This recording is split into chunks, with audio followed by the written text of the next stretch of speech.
How to connect Pinterest to Instagram. Hello guys, this is Sarah from Create, Login and Delete. Let's get started.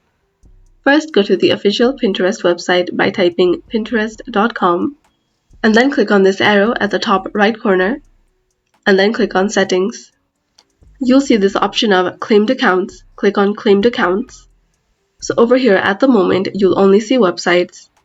Before, you used to be able to connect to Instagram by clicking on Claim at the Instagram.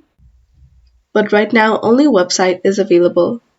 So if you go to the Help section of Pinterest and you search for Claim Your Social Accounts, you'll see the Claim Your Account feature is no longer available for Instagram, Etsy, or YouTube. However, you can still claim your website.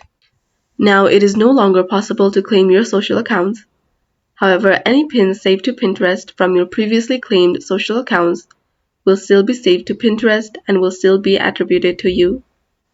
People with Pinterest business accounts who previously claimed their social accounts will see analytics for the social content that was shared on Pinterest. So as you can see, at the moment you are not able to connect Pinterest to Instagram. Thanks for watching till the end, and don't forget to like, share, and subscribe.